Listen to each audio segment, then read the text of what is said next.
Au nom du Père, du Fils et du Saint-Esprit. Amen. Que la grâce de notre Seigneur Jésus-Christ, l'amour de Dieu le Père et la communion de l'Esprit Saint soient toujours avec nous, chers abonnés, et sur vous qui pour la première fois regardez cette chaîne. Si vous y êtes, ce n'est pas un hasard, car dans la parole de Dieu, il n'y a pas de hasard. C'est le Saint-Esprit qui vous y a conduit, car Dieu veut parler à votre cœur. Mieux, il veut vous bénir. Si vous aimez la parole de Dieu comme je l'aime de tout mon cœur, merci de vous abonner, d'appuyer sur le pouce levé et de partager cet enseignement. Que Dieu nous bénisse in the name of Jesus Christ. Amen. Je voudrais prendre quelques secondes pour vous indiquer qu'au bas de cette vidéo, je vais y déposer un document, une prière intitulée Prière de libération, délivrance et protection par la parole de Dieu.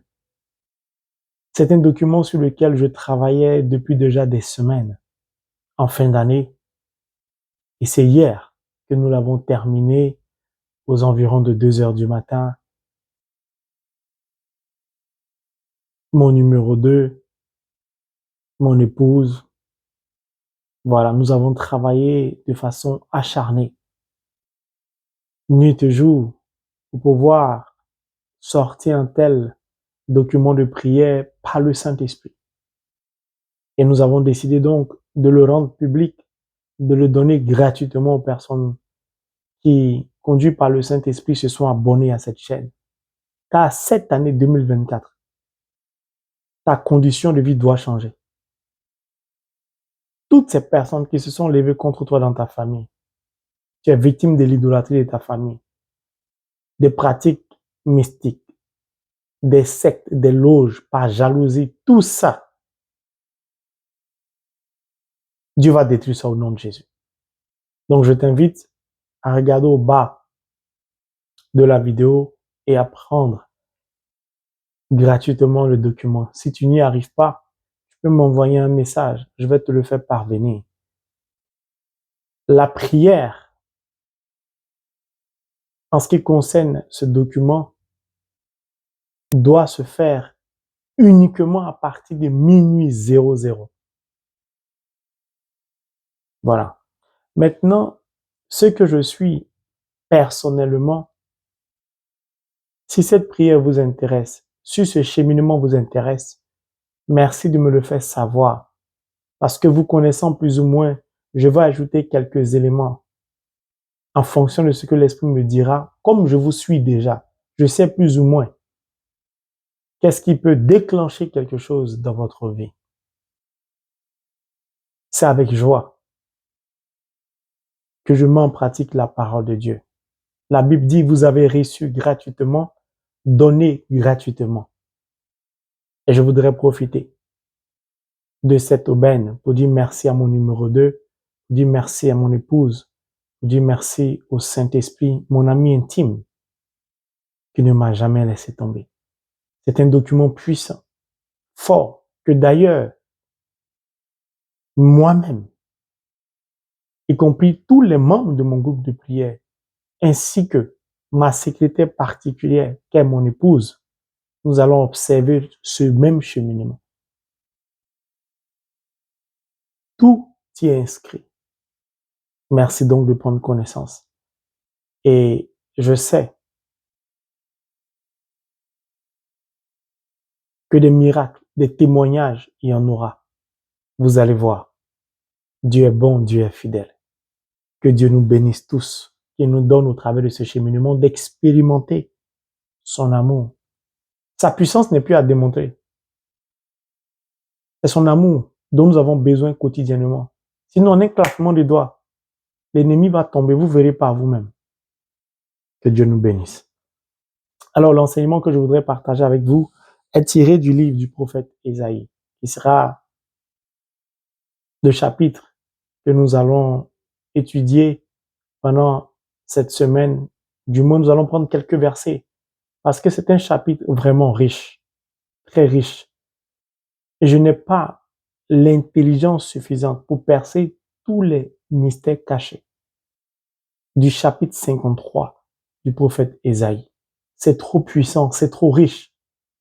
Je voudrais donc me permettre, avec l'aide du Saint-Esprit, Holy Spirit, Fezu Kerereu, m'en approprier et essayer de partager le peu de connaissances que j'ai. Ésaïe 53, verset 7 qui dit, et je cite, « Brutalisé, il s'humilie, il n'ouvre pas la bouche comme un agneau traîné à l'abattoir, comme une brebis devant ceux qui l'attendent. Elle est muette. Lui n'ouvre pas la bouche. » Chaque fois que je tombe sur un tel verset, j'en ai les larmes au cœur. Quand je médite la parole de Dieu et que je tombe sur ce genre de verset, dans le silence de ma méditation, je suis bouleversé. Je suis totalement désemparé. Et je me trouve indigne à l'égard de Dieu. Pourquoi?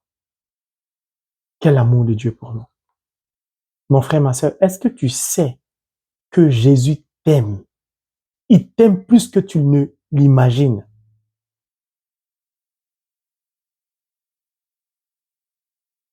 Puis ce genre de verset qui se trouve dans Holy Bible, the Word of God, c'est-à-dire la parole de Dieu.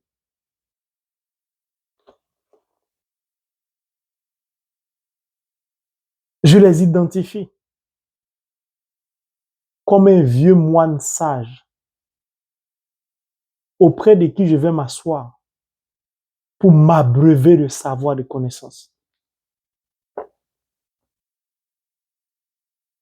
Pourquoi? C'est une année missionnaire. Tu ne peux aller en mission sans connaître la parole.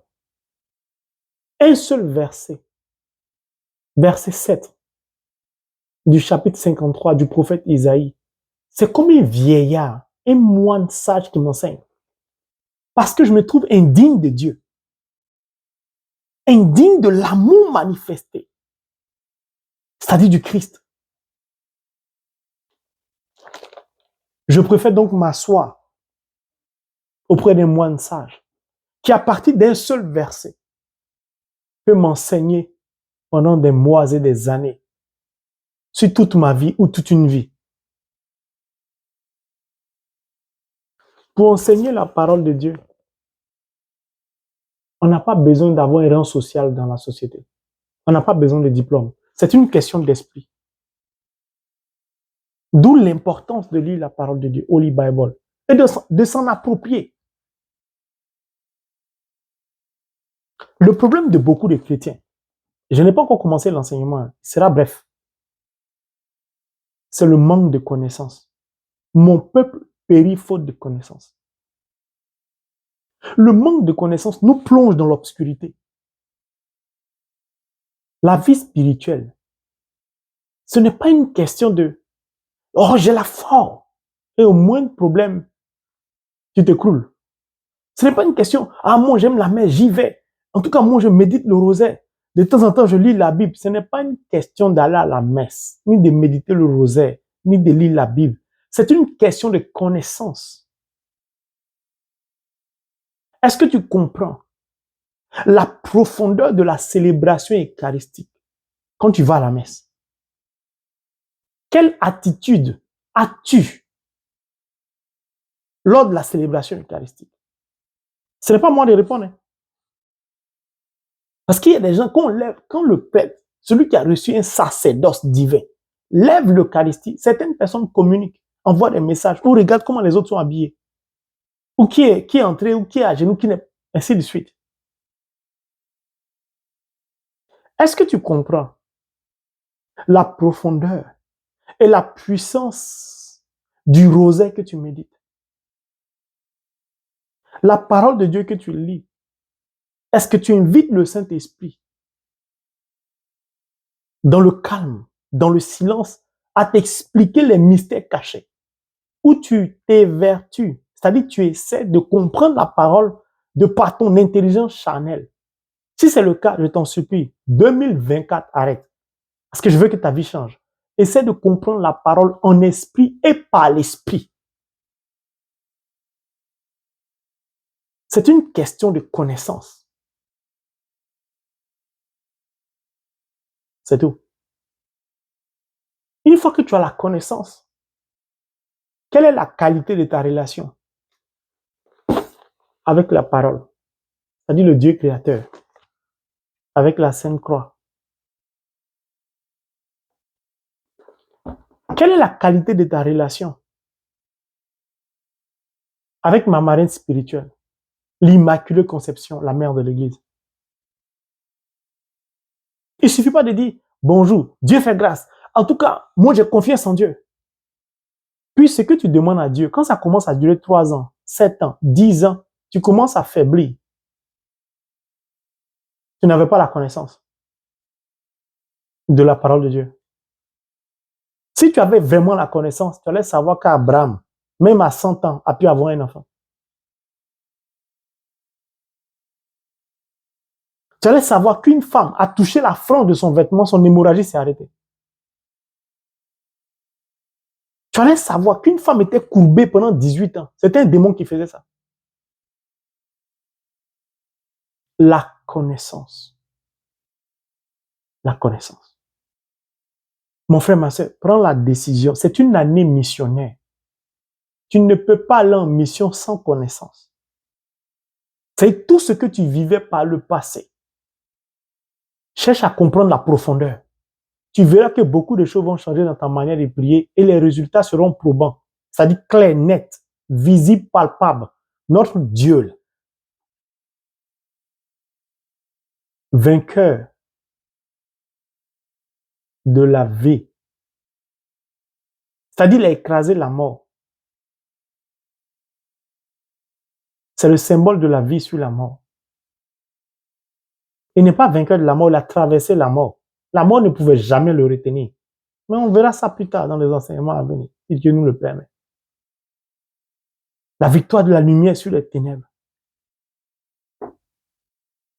Notre Dieu, là, est un Dieu puissant. Ce n'est pas n'importe qui. Il est unique, puissant, inégalable et inégalé. Mais quand tu regardes certains chrétiens, tu te demandes, est-ce que ça vaut la peine d'aller à l'église? Pourquoi? Parce qu'ils n'ont pas la connaissance. Donc, ils reflètent le manque de connaissance et non Dieu. Mais ils donnent l'impression que Dieu n'est pas puissant. Cette année, assieds-toi bien, nous sommes en mission. Donc, on va se dire la vérité. Commence à lire ta parole. Commence à t'attacher à la parole. Commence à avoir une relation avec la parole, c'est sérieux.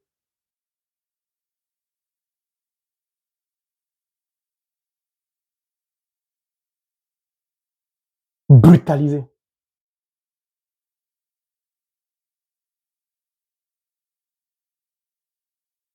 Elle a été brutalisée.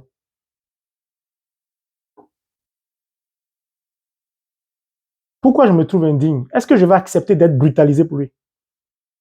Parce que lui, il a accepté d'être brutalisé pour moi. C'est-à-dire violenté, malmené, frappé, fouetté, décoiffé, transpercé. Une succession de haine, de mépris, de rejet. Pour qui? Pour toi. Pour moi.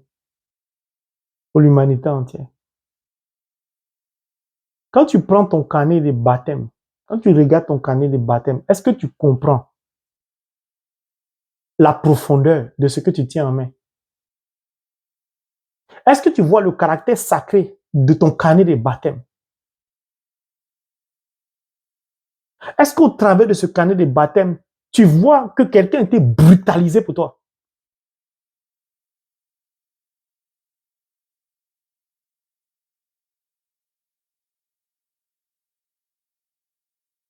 Ils vont nous brutaliser cette année. Ils vont nous violenter. Ils vont nous mépriser. Ils vont nous rejeter. Mais on va accomplir notre mission de baptiser au nom de Jésus. Si mon berger l'a subi, je suis prêt à subir la même chose. Je dis, cette année est une année missionnaire. Une année missionnaire. Nous continuons. Il s'humilie. Il s'abaisse. Il ne cherche pas à se défendre. Il ne cherche pas à riposter. Il ne cherche pas à s'échapper, à fuir les difficultés. Il les traverse. Il les affronte.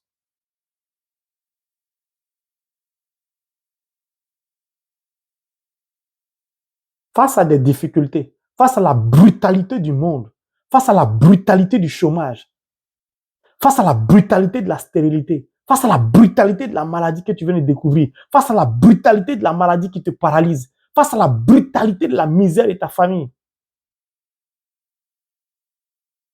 Quel comportement as-tu?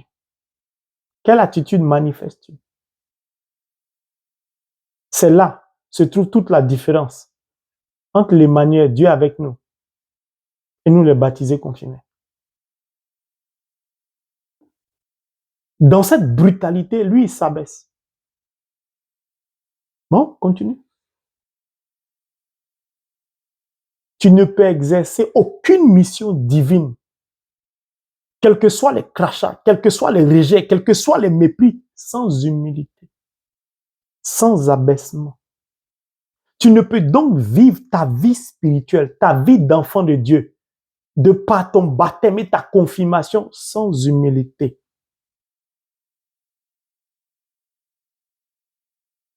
Pourquoi? Parce que lui qu'on brutalise est en mission. Et puis il s'abaisse. C'est-à-dire, voici quelqu'un. Il y a des versets qui me bouleversent. J'en souffre. Quand j'entends des mots brutalisés, ils l'ont brutalisé pour moi, pauvre pécheur.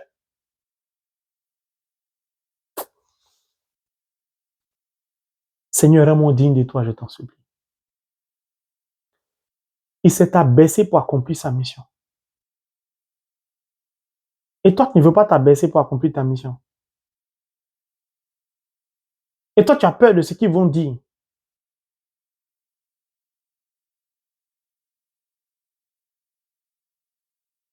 L'humilité. Sans humilité, aucun ministère au monde ne peut prospérer. Aucun.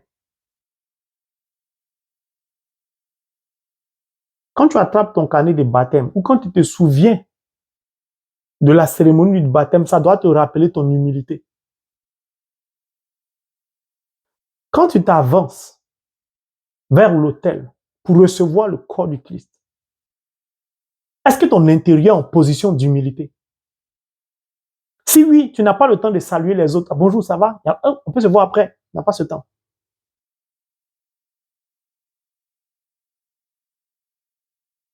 Il n'ouvre pas la bouche.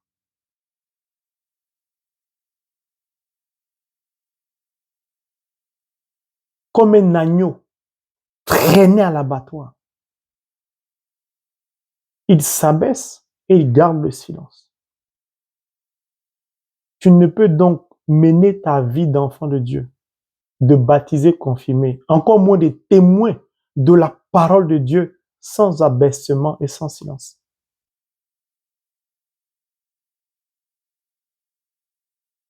Cette année, assieds-toi bien, puis interroge-toi sur ta vie spirituelle. Tu vas comprendre pourquoi beaucoup de choses n'allaient pas dans ta vie spirituelle. Tout n'est pas forcément la sorcellerie ou le diable. C'est une question de connaissance et de compréhension des mystères cachés de la parole. Puis tout dépend de ta soif de la parole. En tout cas, moi, ma gorge est large. Aux États-Unis, ici, là, il y a des autoroutes, on appelle ça des boulevards, il y a 6 voies. Je n'ai pas encore vu ça ailleurs. Ma gorge est comme ça. Elle est déployée à soif de la parole de Dieu. J'ai besoin que les 6 voies là, de l'autoroute du boulevard soient occupées. Parce que 2024, l'année missionnaire, on va rentrer partout. soit physiquement ou spirituellement ou par nos documents de prière. On va rentrer dans les palais, on va rentrer partout, y compris dans les cœurs les plus fermés, les païens les plus récalcitrants. On va toucher les cœurs. Pas nous, mais la parole. Pourquoi? En silence. On travaille. On a terminé l'année dans la prière, dans le silence. On a traversé l'année dans le silence, dans la prière. Ça produit le document de prière qui est au bas de la vidéo. Il n'y avait pas de fête, c'était le silence et le recueillement. Pourquoi on était assis auprès du vieux sage moine? Un seul verset. On était en quête de connaissances pour emmener nos frères et sœurs, soient abonnés à cette chaîne, à sortir de leurs difficultés. Peu importe la difficulté, peu importe les montagnes. Et le Saint-Esprit nous y a aidés au nom de Jésus et nous avons pu produire ce document. Il n'ouvre pas la bouche comme un agneau traîné à l'abattoir. On le traîne. Vous imaginez quelqu'un qu'on traîne. Sa peau s'arrache. Il saigne. En plus de la violence qu'il subit, en plus de la brutalité, ton ministère va subir tout cela. Quand tu vas vouloir servir Dieu, tu dis, cette année, je me décide. Je vais vivre ma vie de baptisé, confirmé. Il faut te préparer. Tu sais ce qui va te traîner? Le chômage va te traîner. Tu risques de perdre ton emploi. Tu sais ce qui va te traîner? Tu vas tomber dans une pauvreté. La pauvreté, c'est une malédiction. La pauvreté va te traîner. Une maladie va tomber sur toi pour te traîner. Après la brutalité que j'ai décrite, c'est-à-dire, tu seras traîné du nord au sud, de l'est à l'ouest, par des phénomènes que tu n'avais pas l'habitude de voir. C'est-à-dire, tu ne comprends pas ce qui t'arrive. Tu as juste décidé d'accomplir ta mission, d'être témoin de la parole de Dieu, puisque tu es un baptisé. C'est-à-dire de vivre ta vie d'enfant de Dieu comme Dieu te le demande. Rien que ça, ça t'attire des ennuis.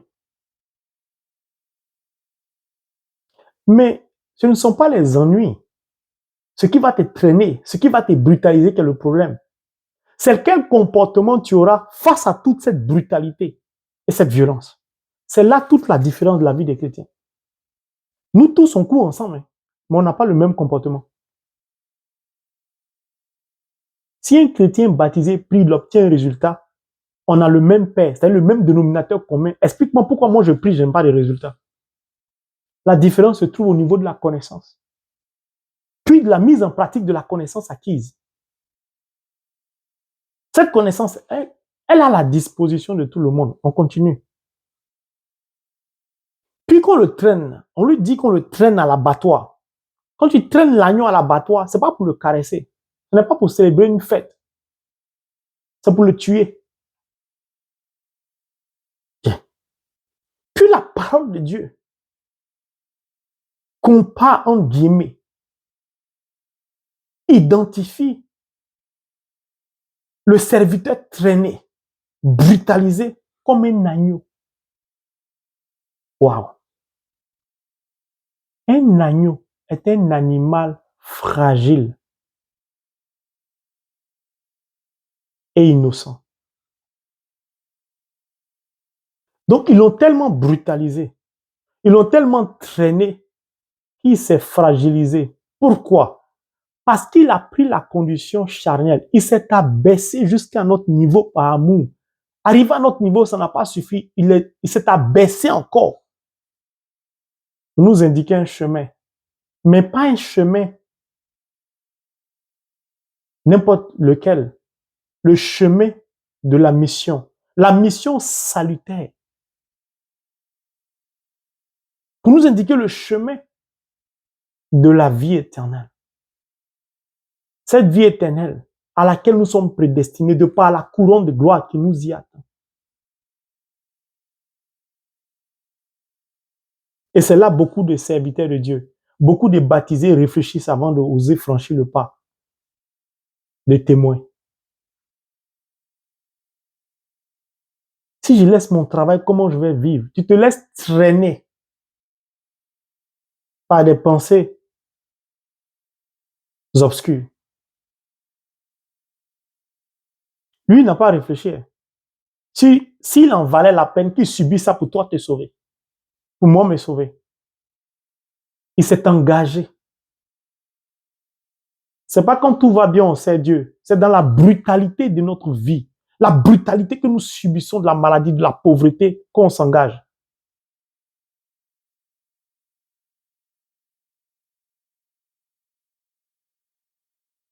Il est identifié à l'agneau. Donc il sait et il connaît son sort, mais il ne recule pas. Notre mission va se confronter à des difficultés. Je vous ai déjà dit, on a commencé à subir des difficultés. C'est parce que la vraie spiritualité repose sur une qualité. Je vais parler de ça tout à l'heure.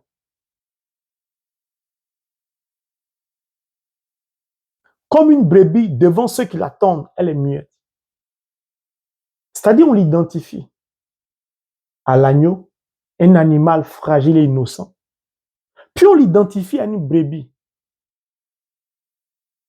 Quand on tombe, et la brebis est muette.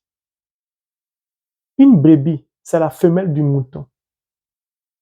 On tire son sein pour avoir le lait. Puis, grâce à la brebis, il y a reproduction. C'est-à-dire, la vie est donnée.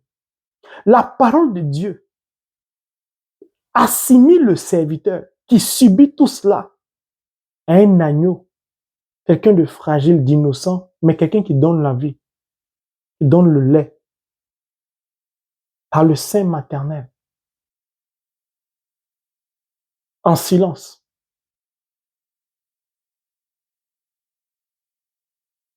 Puis le verset se termine, le seul verset se termine par, lui n'ouvre pas la bouche.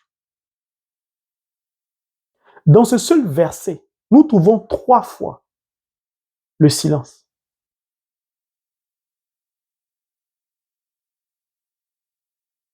Parenthèse ouverte. Il s'identifie à une brebis, qui est la femelle du mouton, qui donne la vie, qui donne le lait par son sein. Il s'identifie à qui? Puisque sans la brebis, il n'y a pas d'agneau. J'ai dit cette année, on va se dire la vérité en esprit par l'esprit. C'est-à-dire qu'on va se dire la vérité, on va se partager la connaissance spirituelle pour que la vie de chacun change au nom de Jésus. Il pouvait s'arrêter à l'agneau. Pourquoi il dit comme une brebis? C'est une femelle qui donne naissance à l'agneau. Il s'identifie à qui? Ma marraine spirituelle, l'Immaculée Conception. Ils sont indissociables. Bon, si tu ne comprends pas ce mystère, ce n'est pas de ma faute. C'est un don de Dieu qui élève l'esprit à la perception des mystères cachés de sa parole, qu'on appelle Holy Bible, the Word of God. Sans brebis, il n'y a pas d'agneau. Mais comme il est Dieu, il commence à parler de lui d'abord, agneau. Puis, comme brebis, il parle de ma marraine spirituelle, l'Immaculée Conception, la mère de l'Église. Sans qui ma vie spirituelle n'aurait jamais pu connaître un essor, une élévation. C'est elle qui m'a introduit directement dans le cœur sacré de Jésus. Pourquoi ma vie spirituelle sans parole n'a pas de sens? C'est elle qui, par son sein, nourrit l'Eucharistie. C'est elle qui donne vie à l'agneau. Elle est brebis, c'est-à-dire Rachel. Qui est Rachel, c'est brebis. L'agneau est doux.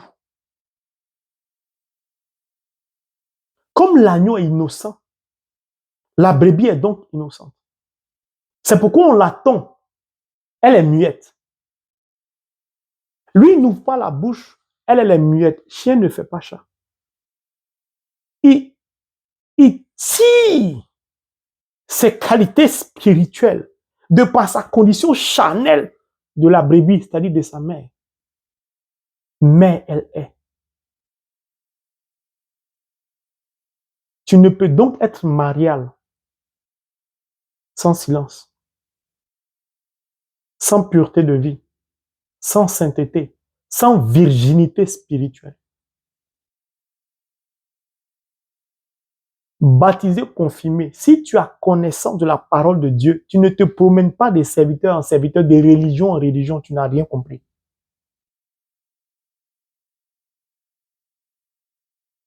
La mère est silencieuse.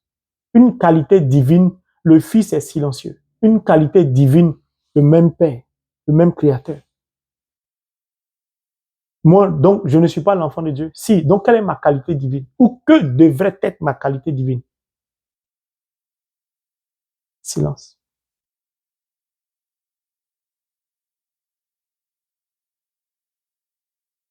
Le silence est donc l'expression manifestée de la foi. Je recommence. Le silence d'un chrétien traduit, montre le niveau d'élévation de sa vie spirituelle.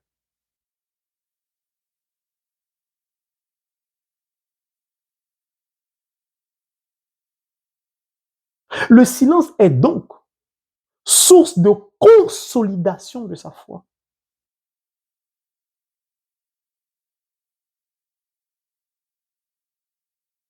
Le silence est une qualité qui manque dans la vie de beaucoup de chrétiens baptisés, confirmés, qui à la moindre difficulté abandonnent la foi, renoncent à leur baptême, sont perdus et égarés, accourent vers les féticheurs de marabouts, qu'à la moindre apparition d'un événement, d'une maladie, de la perte de quelqu'un, à la moindre apparition d'une complication financière, d'un rejet, si tu perds ton logement, on te met dehors, c'est fini.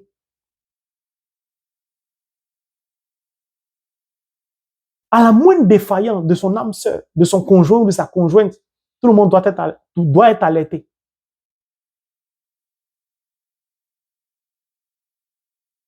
Un seul verset, 3 fois le silence. Le silence est donc le pouvoir absolu du chrétien, du missionnaire, du témoin de la parole de Dieu. Quand on décide de servir Dieu, on se lève et on agit. On ne bavarde pas. On n'attend pas d'avoir 10 personnes avant de constituer un groupe de prière.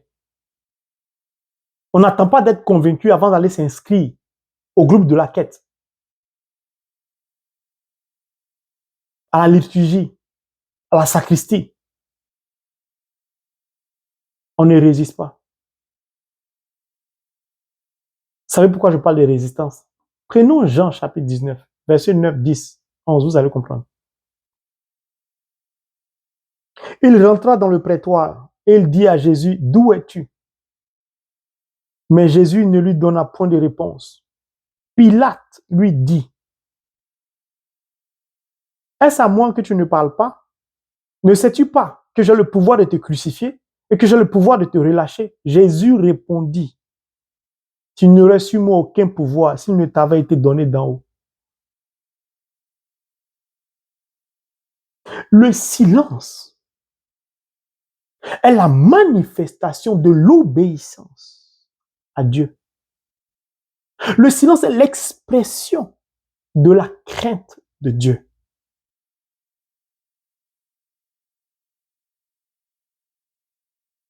Petite révélation, tu réponds.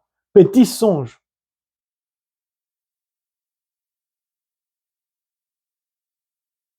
Tu as un problème. Tu veux que tous les serviteurs du monde prient pour toi. Jésus est face à Pilate. Pilate lui rappelle qu'il a droit de vie et de mort sur lui. Jésus ne dit rien. Il garde le silence. Disons-nous la vérité. Nous sommes dans des situations difficiles. Et il y a quelqu'un qui a la capacité de nous faire sortir de la situation difficile. Combien serons-nous à savoir si ça vient de Dieu ou attendre le plan de Dieu? Disons-nous la vérité. Jésus ne répond pas. Il garde le silence. Mais le pouvoir de Pilate vient de qui? Vient de Dieu. Jésus essaie de dire à Pilate qu'il ne comprend rien parce qu'il n'a pas la connaissance. Que regarde, si toi, tu as le pouvoir sur moi, c'est mon Père qui te l'a donné. Sinon, aucun être humain charnel n'a de pouvoir sur Dieu. C'est ce que Jésus dit à Pilate. Mais Pilate ne comprend pas parce qu'il n'a pas la connaissance.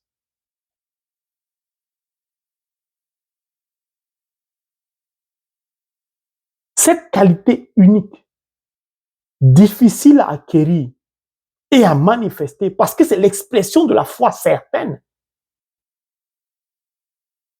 Jésus la manifeste, cette qualité. Jésus sait que son silence lui permet d'entendre et d'identifier la présence et la voix de Dieu. Jésus regarde Pilate. Au travers de Pilate, il voit Dieu. Que Pilate, mais lui-même, il ne sait pas que Dieu est avec lui. Au moment où il est en train de parler, que c'est Dieu qui fait ça. Pourquoi? Jésus sait très bien que l'obéissance conduit au silence. Pourquoi? Quand tu obéis à quelqu'un, c'est parce que tu sais qu'il est fort. Jésus sait très bien sur qui s'adosser, sur qui il s'appuie.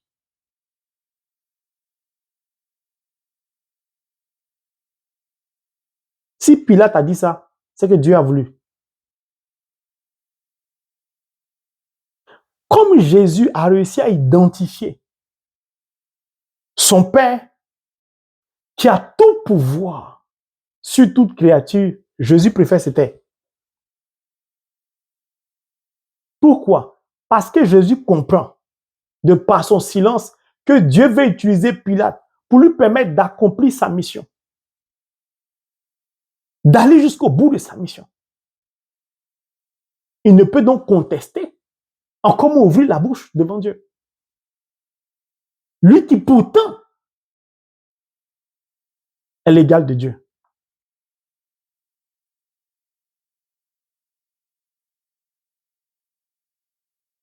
Le silence. Pilate est perdu. Face à des difficultés, à la maladie, quel que soit ce que tu traverses, quelle est ton attitude? Parce que dans le silence, Jésus a pu comprendre tout ce que je viens d'expliquer. Il savait que son Père était là. Pourtant, c'est Pilate qui a parlé.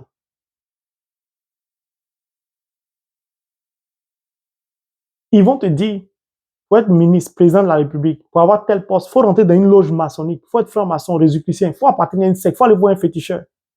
Ils ont un pouvoir sur toi. Ceux-là, s'ils font quelque chose, ça marche.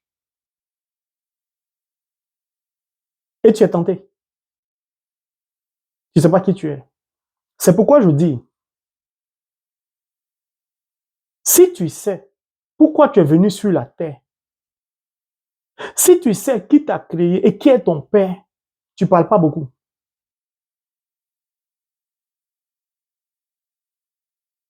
Parce que tu sais qu'il a pouvoir sur tout. Et tu sais sur qui tu t'appuies. Donc tu ne parles pas. Aucun événement ne t'effraie. Mais le monde va prendre ça, va utiliser comment? Ah, pourquoi tu m'arrêtes? Je prends mon téléphone, j'appelle mon père. Il est le ministre de la Défense. Le lieutenant qui m'a arrêté, il reçoit un coup de fil du chef d'état-major. Il te laisse partir. Ça, c'est le pouvoir charnel du monde qui est utilisé de manière obscure. C'est-à-dire qu'il est mal utilisé. Le pouvoir de Dieu, il ne bavarde pas. Pourquoi? Parce que c'est un pouvoir qui ne fait pas de mal. C'est un pouvoir juste. Bon, comme ton père est président de la République, ton père est ministre de l'Intérieur, même si tu commets une erreur, on ne peut pas te toucher. C'est un pouvoir injuste.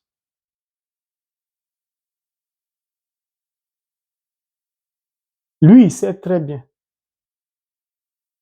Le seul Dieu a le pouvoir. Et c'est Dieu qui l'a missionné. Donc, il continue sa route. Tu veux servir Dieu et tu te soucies de ce que les autres vont penser de toi. Ah, si je commence à servir Dieu, mon mari va me chasser, ma femme va me quitter. Et tu laisses ce pouvoir-là t'influencer. Ton mari, qui l'a créé? Ta femme, qui l'a façonné? Tu ne sais pas qui tu es et tu ne sais pas ce que tu es venu chercher sur la terre. Parce que si tu savais quelle était la mission que tu es venu accomplir sur la terre, même ton époux ou ton épouse, ton enfant, le travail, et j'en passe, rien de tout ce que je viens de citer ne peut t'empêcher d'accomplir ta mission. Je veux servir Dieu, mais bon, affaire de travail, c'est pas facile, on ne gagne pas. Qui t'a donné? Je veux servir Dieu, mais bon, j'attends d'abord parce qu'affaire de Dieu, ce n'est pas facile. Tu as entendu ça de sa bouche? Que ce n'est pas facile pour lui. Il a été brutalisé, il a été traîné. Pendant qu'il est traîné, brutalisé, il fait référence à qui? À Marie. Pourquoi? Le glaive, l'épée l'a traversé. Quel était son comportement? Silencieuse. Debout au pied de la croix.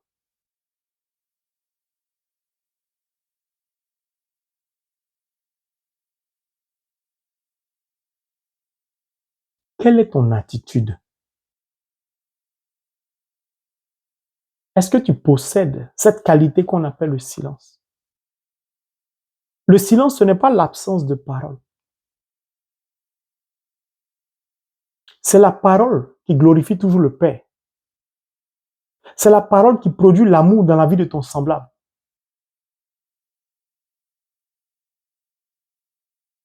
Mon frère, ma soeur, je t'invite à te lever pour accomplir ta mission dans le silence. Ne laisse pas les plaisirs, les désirs du monde te traîner, te brutaliser. Ne laisse pas l'argent te traîner, te brutaliser. Ça veut dire quoi? Si l'argent te traîne, te brutalise, tu as peur de vider ton compte d'épargne pour voler au secours de la veuve et de l'orphelin. Tu as peur de pratiquer la charité. Tu as peur de vendre le seul terrain que tu as acheté pour construire une grande maison afin de donner de l'argent pour soutenir l'œuvre de Dieu. Tu as peur. Comme si le terrain que tu as acheté, tu pouvais partir ça au paradis. La terre que les humains t'ont vendu, ça ne leur appartient même pas, ça appartient à Dieu. Si tu sais ça, tu ne te bats pas pour acquérir des terrains. C'est lui qui a le pouvoir de te le donner gratuitement. C'est pourquoi Jésus rappelle à Pilate, tu n'aurais sur moi aucun pouvoir s'il ne t'avait été donné d'en haut. Bon, je donne un exemple. Tu cherches du travail, tu n'arrives pas à avoir du travail. Tu veux comprendre la parole de Dieu, par exemple, tu n'arrives pas à comprendre la parole de Dieu. Je vais essayer de citer beaucoup. Tu veux avoir un enfant, tu n'arrives pas à avoir un enfant. Personne ne veut te marier. C'est-à-dire, tu ne peux même pas reprendre les études.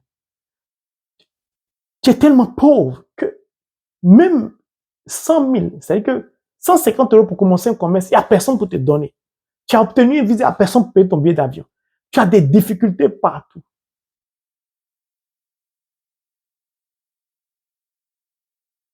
Dieu te dit, comme Dieu a utilisé Pilate, Dieu te dit, contacte le frère Ange Marie. Il faut lui expliquer ton problème. Dans le silence, tu as entendu sa voix. Ou en songe, ou il t'a visité la nuit. Ou tu es poussé de me contacter, par exemple. Il y a beaucoup de serviteurs, c'est un exemple. Il y a beaucoup de servantes aussi. Tu commences à résister contre toi-même. Oh, le frère Ange Marie, il est trop occupé. Il suit beaucoup de personnes. Est-ce qu'il aura le temps pour me suivre? Ah, c'est pas facile. Tu sais, moi, je n'ai jamais parlé à un serviteur de Dieu. M'ouvrir à lui. Ah, tu sais, bon. Est-ce que ça vaut la peine même? Si je le contacte même, je vais lui dire quoi? Est-ce que je peux lui... C'est honteux si je lui explique ma situation. Tu es baptisé, confirmé. Je suis baptisé, confirmé. Nous formons une communauté chrétienne. C'est-à-dire une famille chrétienne. Je suis donc ton frère. Tu es donc mon frère ou ma soeur. Pour me parler, tu résistes. Pourquoi? Parce que le diable veut t'empêcher d'entrer dans ta bénédiction. Dieu t'indique un chemin. Moi, je ne peux rien faire pour toi. Si Dieu t'indique ce chemin, contacte le frère Marie, c'est que Dieu a déjà tout prédisposé. Pour qu'à partir de ma connaissance de la parole de Dieu, le peu, mais vraiment, c'est tellement petit ma connaissance. Mais le peu de connaissances que j'ai, quand je vais partager avec toi, ça va ouvrir toutes les portes de ta vie. Ou ma petite prière que je vais prendre pour crier à lui, va ouvrir les portes de ta vie. Et le diable te distrait. Et tu résistes. Pourquoi? Parce qu'au lieu de faire silence pour obéir comme le Christ, tu commences à vouloir discuter avec l'Esprit Saint. Jésus n'a pas discuté devant Pilate, il a gardé la bouche fermée. Puis, il s'est laissé conduire par Pilate parce qu'il a identifié le Père. Ce qu'ils vont penser de moi, ce qu'ils vont dire de moi, ce qu'ils vont raconter, les obstacles auxquels je serai confronté ne vont pas m'empêcher d'avancer. Je garderai toujours le silence. C'est pourquoi j'évite rarement, j'évite souvent, pas rarement, j'évite souvent, du moins, de parler des difficultés. Comment nous sommes traînés, comment nous sommes brutalisés. Parce que pour moi, ça fait partie de la vie spirituelle. Si Dieu t'a confié une mission, que la mission est grande, tu t'attends à quoi? Mais le temps que tu prends à réfléchir sur quand est-ce que tu vas commencer est le même temps que Dieu va prendre pour t'exaucer. C'est pourquoi beaucoup de chrétiens ont des dons spirituels. 20 ans, 30 ans, dans une religion, dans une communauté, c'est des religieux, des moines, ou d'autres sont des laïcs baptisés, ils ont des titres sur les paroisses, président exceptionnel, ministre responsable de tout ça. Et puis, ils vont de difficulté en difficulté, de souffrance en souffrance. Ils ne comprennent pas parce qu'ils n'ont pas la connaissance que ça fait partie de la vie d'un baptisé lorsqu'il porte une mission que Dieu lui a confiée pour le salut des autres. Il n'a pas été précipité sur la terre pour croiser ses pieds. Alors relève-toi. Dieu a pouvoir sur tout et pour tout. N'aie pas peur. Le problème, quelle est la qualité de ta relation avec Dieu le Père, avec le Christ? Quelle union fais-tu avec le Christ? Est-ce que tu es vraiment en symbiose, en union? Est-ce que le Christ et toi forment une seule chair? Est-ce que le Saint-Esprit habite vraiment en ton corps qui est son temple? Est-ce que ta relation avec la Vierge Marie reflète les qualités de Marie?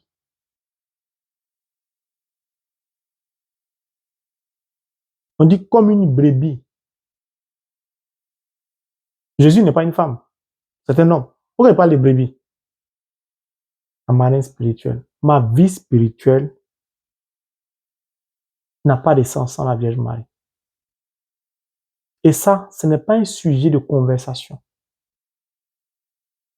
Elle est en mission avec moi. C'est son fils qui m'envoie en mission. Si elle n'est pas là, ma mission va échouer. Donc, elle recourt à elle et accepte de te lever. Manifeste tes dons spirituels. Les gens sont en train de mourir. Les gens souffrent. L'humanité va mal. On a besoin de toi. Dieu a besoin de toi. L'humanité a besoin de toi. Tu es en pèlerinage sur cette terre, pitié. Prends la décision. Cette année soit une année missionnaire. Regarde, tu peux prendre une année sabbatique si tu travailles, décider de ne pas travailler, d'aller en mission pour le Christ. Tes collègues vont dire tu es fou. C'est ça la brutalité. Tu vas entendre des propos qui vont te choquer. C'est normal. Parce que Dieu va faire de toi un agneau. Puis il va te dire ce qu'il a dit à Jean. Rapproche-toi, prends Marie chez toi. Et tu verras la différence. Ton mari veut partir, laisse-le partir. Vous aimez trop courir après les gens qui ne veulent pas. Laissez-le partir. Lui, il te quitte. Il sait qui est ton père. Il sait qui tu es. Si toi-même, tu ne sais pas qui tu es, s'il te quitte, bon, il a pitié de toi. Quitte moi-même. Si tu veux ne me pas, mon père va te ramener. C'est une question de silence. Mon frère, ma soeur, c'est cet enseignement que j'ai voulu partager. Une année missionnaire. Pardon, lève-toi, commence à lire la Bible. Ce sera le début de ta mission. Que Dieu étende sa main sur nous afin de nous communiquer la puissance de son esprit. Et que le silence qui est l'expression de la foi manifestée, de l'obéissance incontestable et incontestée en Dieu le Père, en qui nous avons placé notre confiance, devienne notre respiration. Et qu'en tout point, quels que soient les événements, les péripéties de la vie, les vicissitudes de la vie, c'est-à-dire les variations de la vie, que nous demeurons sereins. Au nom du Père, du Fils et du Saint-Esprit. Amen.